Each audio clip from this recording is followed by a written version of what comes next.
gonna hold the reunion? You know, you're the third person to ask me that this week. It's a sign. I would love to.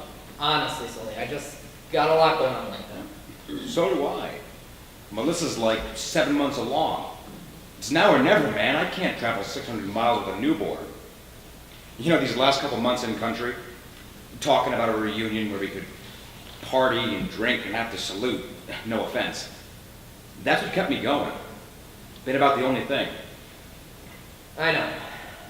Tell you what, I'll say July.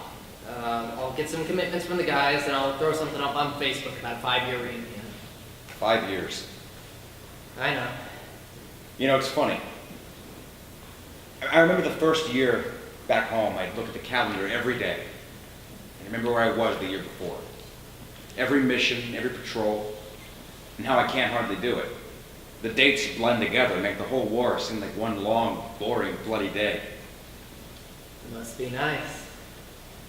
How are you sleeping? Up to 4 straight hours now. You know, I used to sleep on my back. Mom said I could sleep like the dead. Now I'm all curled up and defensive. I get up to scan the room every 20 minutes. Pisses my wife off, but she won't admit it. Same with Liz. Army wives are stronger than their soldiers. No matter what happens in our career, they always outrank us. Truth. You know, when I get up, she just sits there and stares at me. Doesn't even try to give me advice anymore. Just rubs my shoulder until I turn over. Have you gone to talk with anyone, Sully? Nah, they'll just want to pump me full of meds. It can help. Talk to someone if you have to, Sully. The VA does great things if you give them a chance. You know, sometimes when Melissa's looking at me, she has the face of that girl from Kirkuk, the one who died the same day as Boomer. For just a split second, she's there. Or right as I'm about to doze off to sleep, I see her shadow glides across the foot of the bed.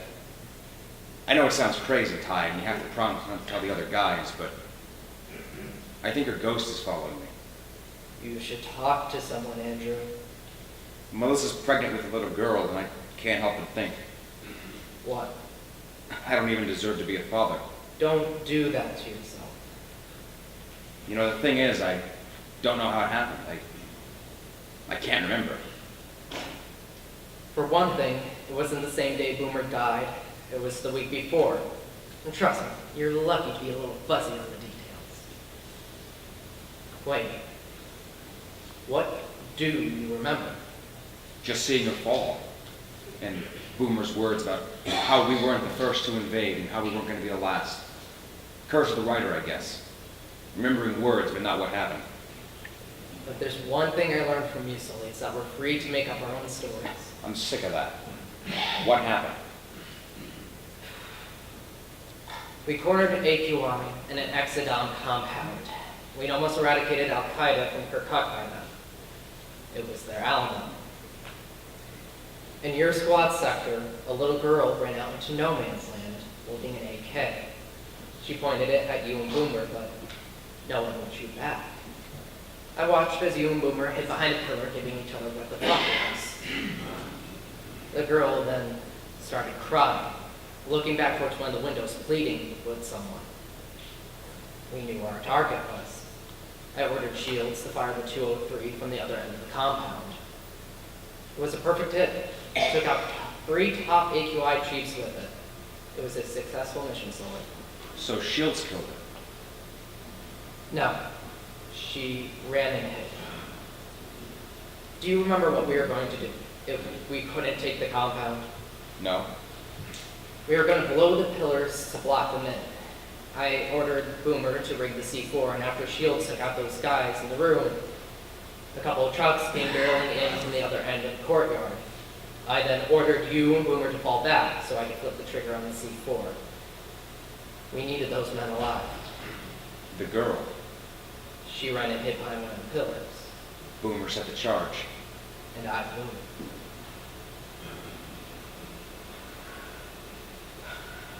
How do you deal? The weight of every death during that year's on me, just one more. You did well, sir. I acted well. You can't say that.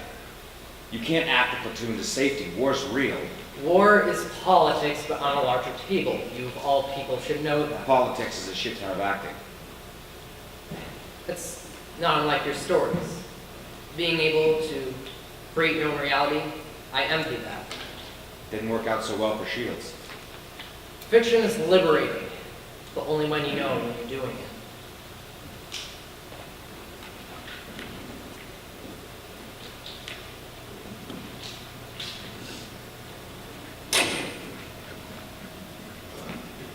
For most of us, we're barely holding on because we can be coping just fine, making our way back into the world, getting money, earning degrees, and all is hunky-dory. Then something changes, something happens. Dumb fuck luck, we told it in the cavalry. Like Sully,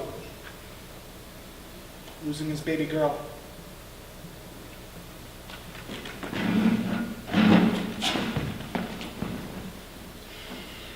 No reason, just life. But a thing like that can drive a man crazy, like he's being held underwater. That's why when I hit the streets as Hector Troy, I left Private Charles Mann behind me. The war was over, and so was I. But then I met Jess. She grabbed my hand as I was reaching into her back pocket like a snake striking. And she looked me in the eye and said, "It's just a coupon for laundry detergent."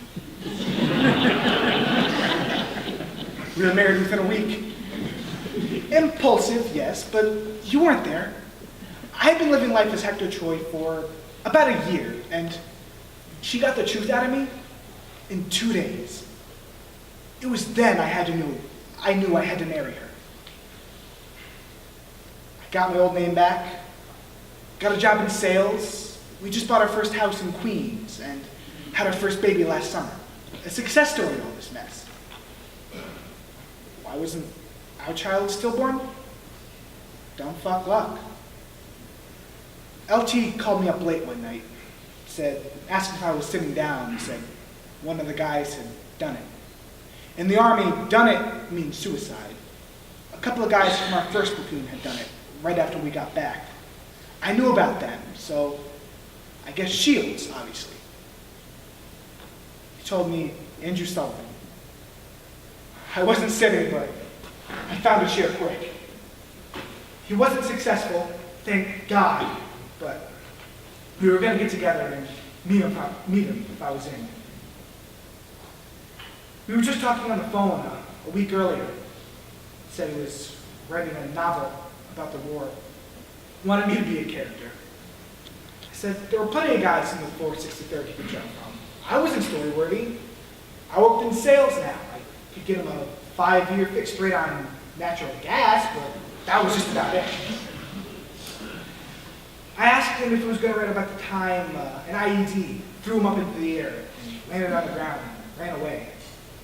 He said no. I asked him if he was going to write about the time a mortar fell right next to his cot and didn't explode. He said no to that too. Why not, I asked him. We can't talk about the near misses like they mean anything. Sure we can. We called you the cat about a month after that Dud mortar. You know, 9 lives. That's a good story. For us, not for them. Civilians hear that story and they think God or miracle. They don't know how it really was. I could tell Sully sounded sad, so I poured myself a glass of scotch and told him to do the same. What's this about, I asked him. How's your son, Charles? He's great, man. He makes me laugh. The other day, he, Mine's dead. What? Stillborn. I'm sorry, Sully. I didn't know. I deserve it. No. Sully, dumb fuck luck. No reason. That girl from Kirkup. My daughter's death was my payment. No. Sully. No. The lieutenant tried to cover for me. told me that he was the one who flipped the charge in the C4. But I remember now. How could I ever forget? War does fucked up things to people, man. It makes you wonder who's more messed up, the ones who pick up and move on, or the ones who struggle with it. I have to go. Thanks for letting me get that off my chest, Charles. If you need anything, man. I know.